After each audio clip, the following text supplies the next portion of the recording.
and a good afternoon to everybody. Hopefully, everyone's doing good today. And let's just see who we got in the house. Miss Nisi, so good to see you. Thanks so much for coming in. David Thompson, thanks so much for coming in. It's good to see you. Miss Sandra, thanks so much for coming in. It's so good to see you.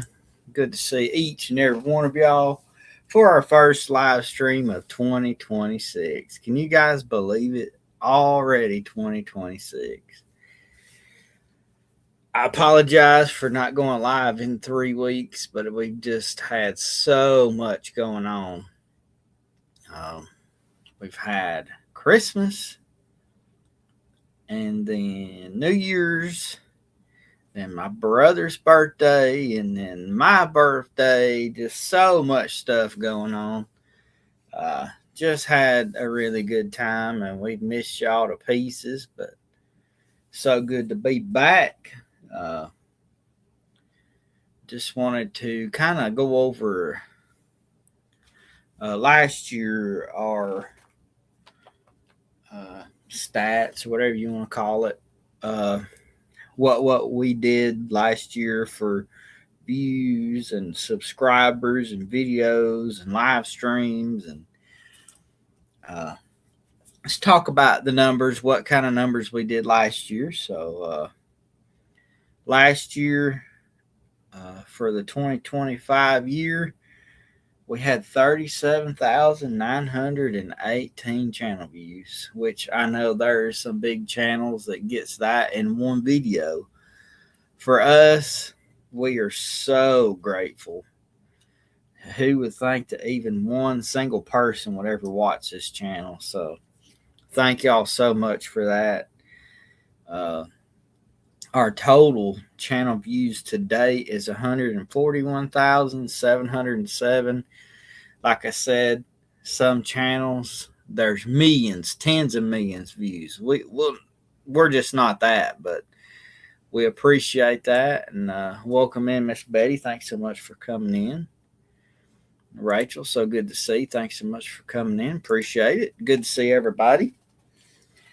And see, Carolyn, so good to see you. Thanks so much for coming in. Appreciate it.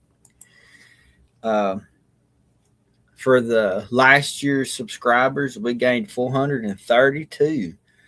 I mean, like I said, a lot of people are not impressed by these numbers, but it blows me away that even anybody watches. And for a grand total of 2,011 subscribers. So just before Christmas last year, we hit 2,000 subscribers. And we'd like to thank you so much for joining, and good to see you. Thanks so much for coming in. That's my brother, Positive, even though that's not his name, which is funny. But we did a total of 50 videos last year, which again, I know that's not that impressive, but there's a lot of work that goes into the videos. Total videos that we've done so far is 272. And we did 33 live streams last year for a total of 37. So we did most of our live streams last year. So we had a really amazing year last year. I want to say thank you to each and every one of y'all for helping us grow the channel. Like I said, I can't thank y'all enough. I'm not sure when we will get to do the giveaway. We'll do it. Like I said, we'll either give this Myers Tales of Appalachia sign, or I may make a special one. Either way, we'll be doing that. And I have that cross that I may try to go ahead and do a giveaway on it. So whenever we can get to that, like I said, I appreciate y'all so much. Y'all are awesome. it was super awesome to get to see my brother, my niece, and my sister-in-law and spend a little time together and go get to explore the Space and Rocket Center and have a good time at the mall. Just so awesome. Uh, we just had an amazing time.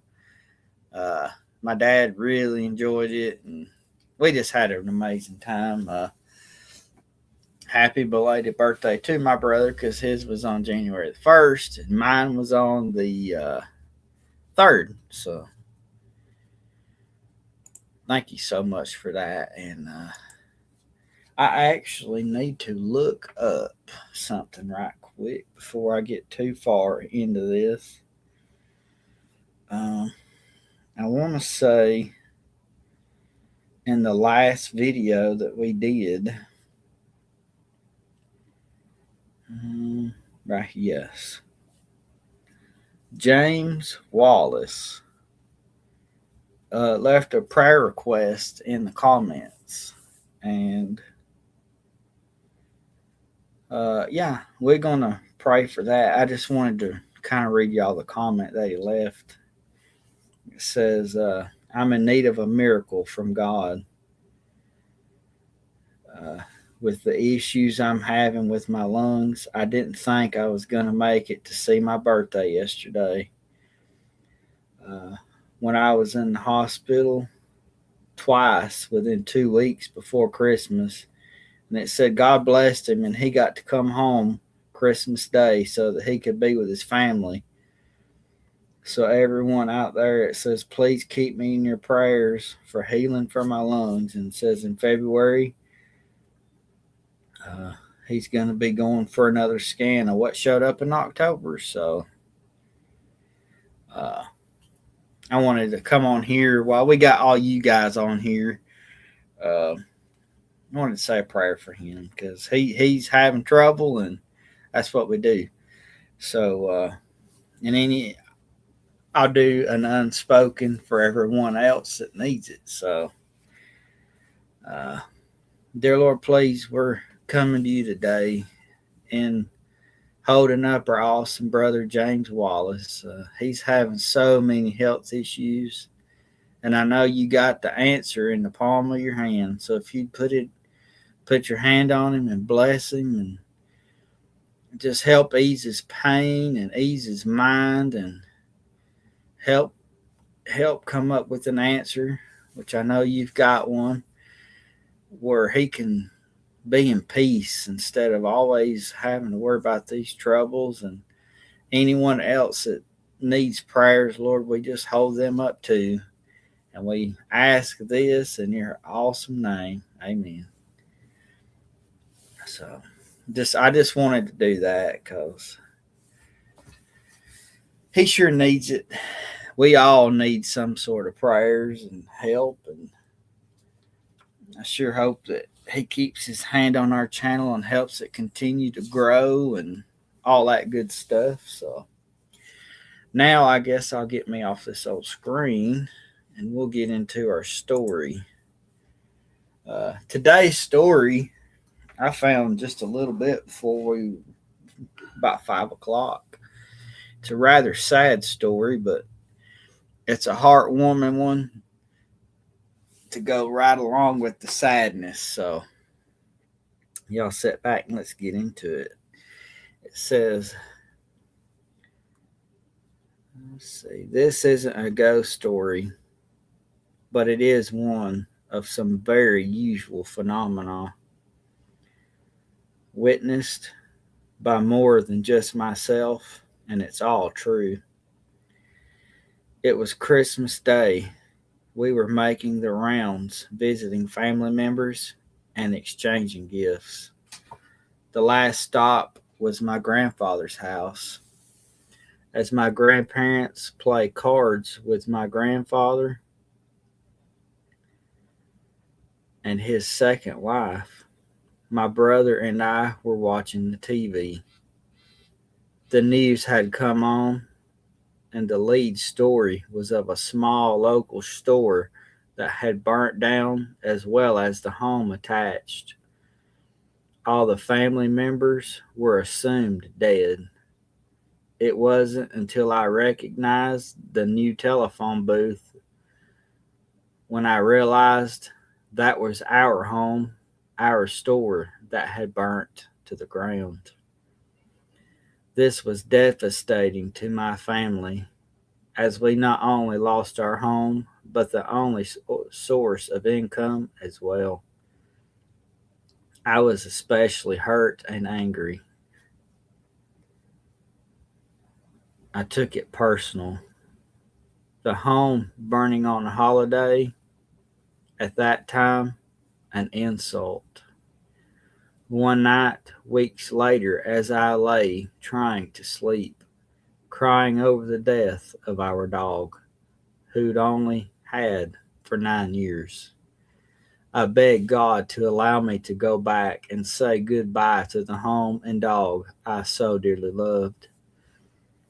I also insisted that if there were a God, surely He couldn't be all that good and loving if He took my home on Christmas. I didn't demanded proof of His existence. Like I said, 15 years old and really angry. That night, I dreamt I returned to the store. The door was black and burnt. As I pushed open the door, it slowly returned to its pre fire appearance, shiny and new.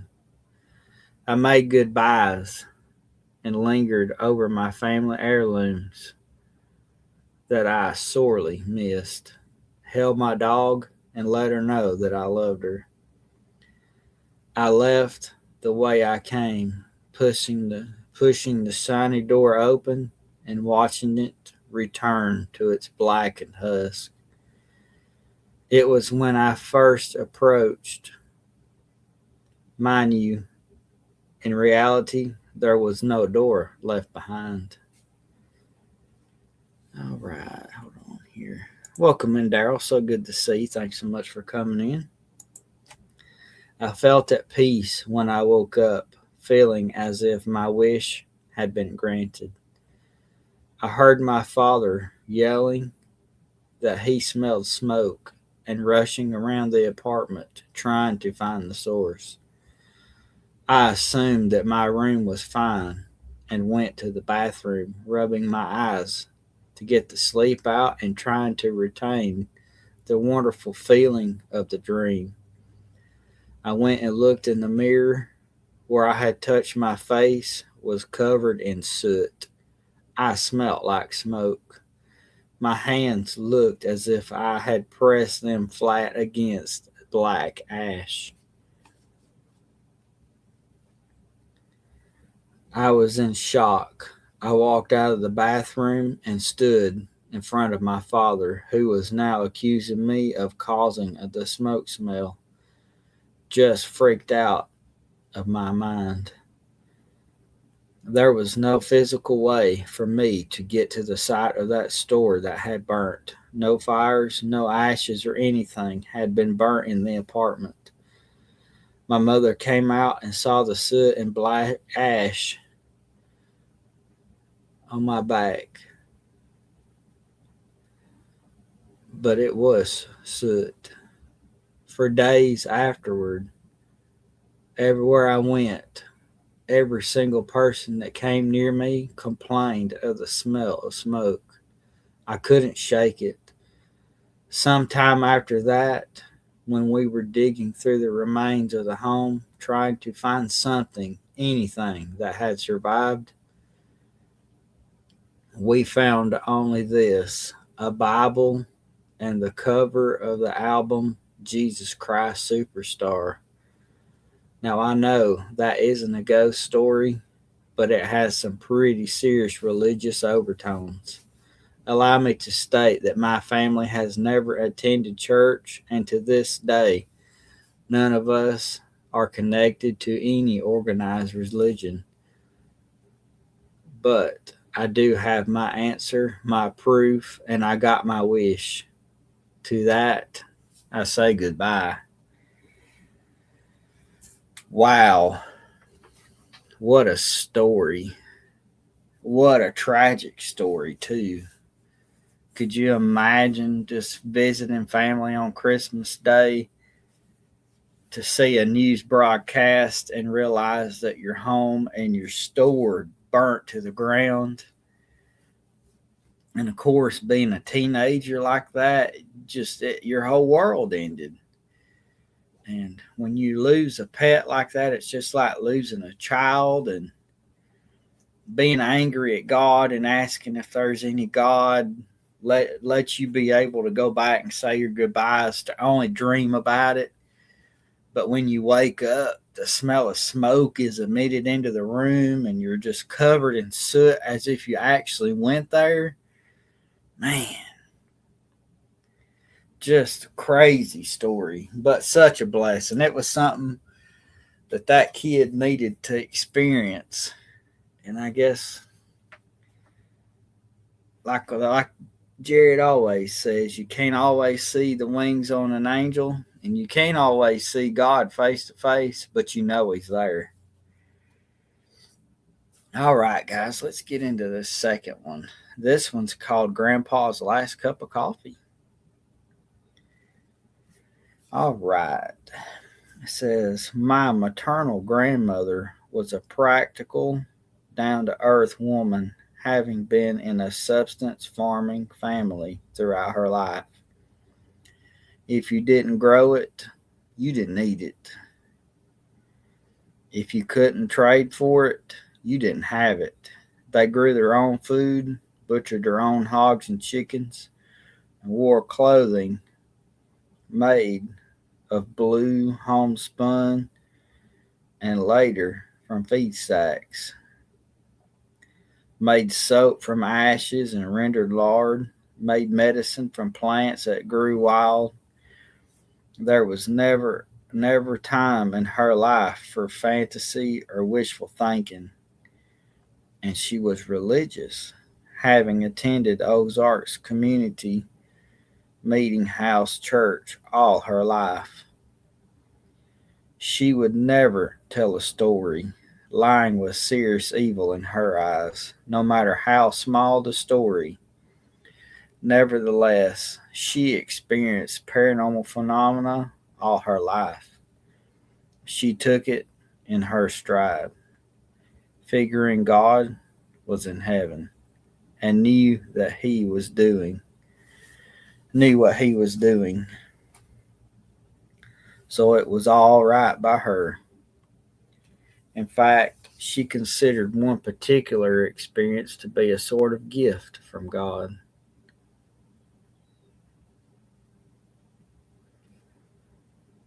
I tell you all of this to explain why I'm not sure her experience was not a fantasy or a story made up to make herself feel better. I'm sure that she experienced just what she said she did. She was probably the most pragmatic and trustworthy person I had ever knew. I heard her tell this story to my mother, her daughter. She didn't hide it, nor did she broadcast it.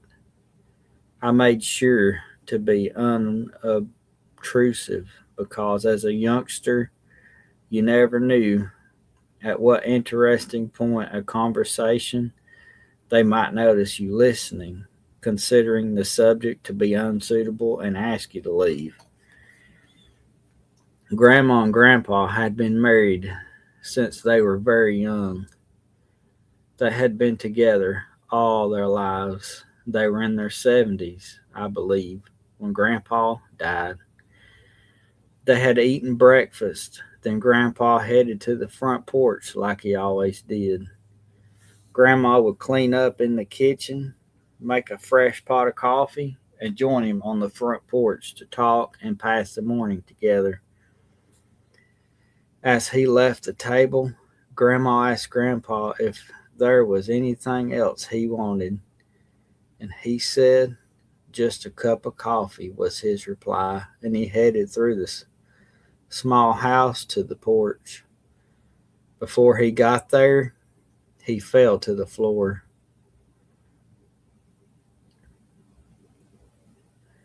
bad. It's bad that she never even got to say goodbye or I love you. But that is not what bothered her the most. She was worried and upset for some perverse reason that she couldn't forgive herself for not fulfilling his final wish for a cup of coffee. Somehow, to her, that was a promise to a dying person, and she felt very guilty over not being able to carry it out. For a reasonable person, she was a reasonable person, but that nagged at her at night and day. She couldn't shake the feeling that she had done something unloving or unreasonable.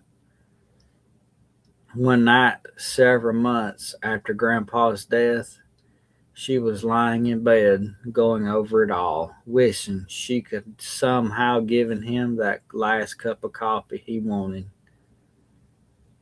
When in he walked. Grandma said she wasn't frightened at all, but just a little startled. She said her first thought was a sinking feeling that maybe he didn't make it to heaven all right. He seemed to be able to know what she was thinking and assured her all is well, but that he was worried about how she was worried over that cup of coffee. She said she got out of bed, made a pot of coffee, and took it to the front porch where they just sat and talked things out. She said it seemed as they talked for hours and hours, but eventually he told her it was time for him to go. Before she even asked the question, she said no, he wouldn't be able to come back and visit her anymore, but he would be waiting for her. She woke up the next morning thinking what a strange, realistic dream she had until she went out to the porch and saw two chairs pulled up and two coffee cups empty. I believe it happened. I just can't see the woman I described to you as unstable enough to sit on the porch and talk to herself all night drinking a pot of coffee out of two cups. Can you? Wow. That's another story. My goodness, so tragic. Just going on with your morning routine and asking, what can I do for you? What's your last request? And he asked for a cup of coffee and fell dead before he could even make it to the front door. And oh man, I just couldn't imagine losing your husband and then worrying yourself to death that you couldn't get him that cup of coffee that he asked for. But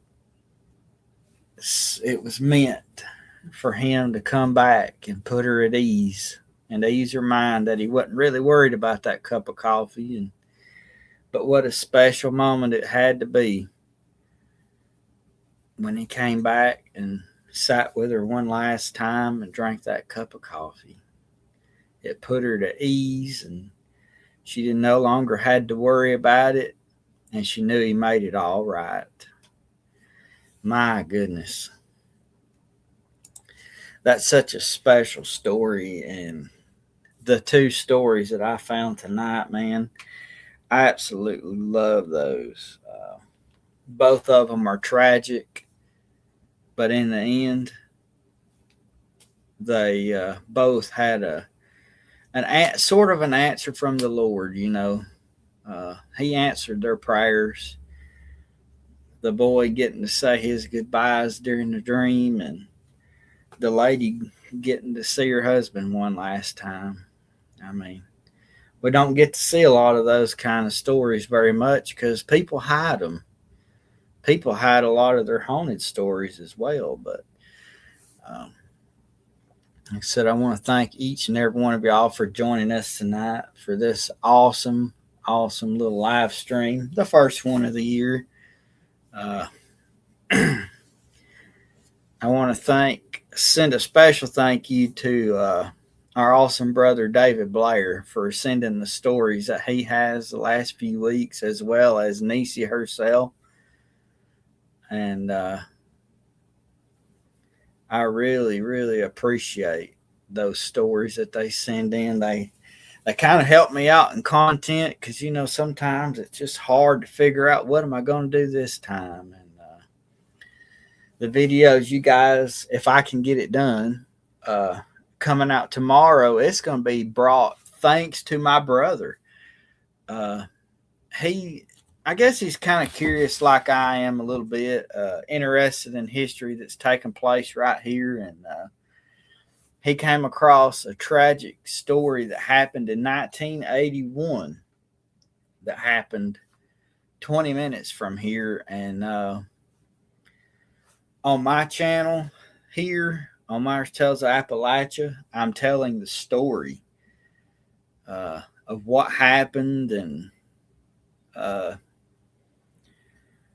what happened way back then and even up into 2014 with the case. And then on my wife's channel, Myers Paranormal, we actually uh,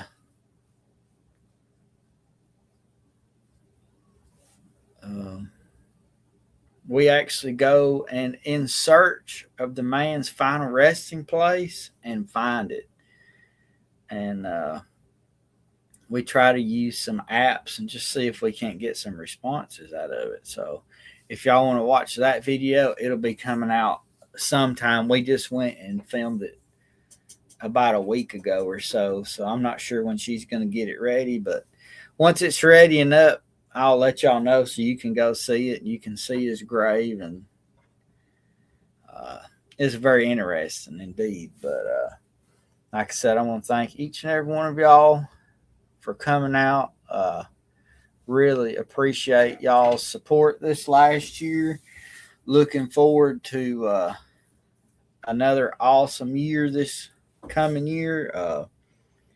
If y'all know of any stories that you would like covered, uh, any kind of prayer requests, I know you guys probably get tired of seeing this, but it's there for y'all if you need it.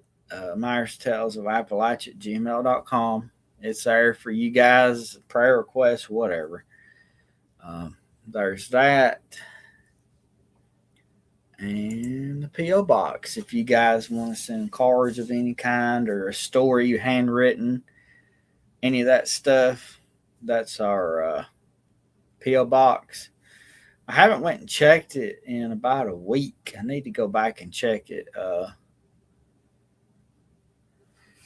We got a few cards, not from the P.O. Box, that just people have handed us out. We'll probably show those in a different episode, but appreciate y'all. I'm not sure what we'll get into next week. I may do this story called The Missing Boy and the Pale Man, and maybe the one about Shirley, Wisconsin. I don't know. Probably what we'll read. There's a couple of decent stories from this Phantom Phenomena book, but we'll get in some kind of story anyway. Like I said, if I get that video done tomorrow, it's going to be a good one, a really tragic one, and it's a true mystery. So, if I don't get it done tomorrow, we'll have it done by Sunday, but I'm going for tomorrow, of course. I try to hit my deadlines the best I can. Yesterday, the reason why we didn't go live is I honestly didn't even pay attention that it was 6 o'clock until 7:30. And then the storms that came through today were absolutely killing me. I got arthritis in my lower back, and oh my gosh, right before a rainstorm, oh, it aches. But it's gone today. The pain's gone. We got to get through this live stream. Like I said, it was good to see y'all. Looking forward for what's to come this year. And hopefully, y'all have a good one. And we'll see y'all next Thursday. So, y'all have a good one. Thank you so much for coming.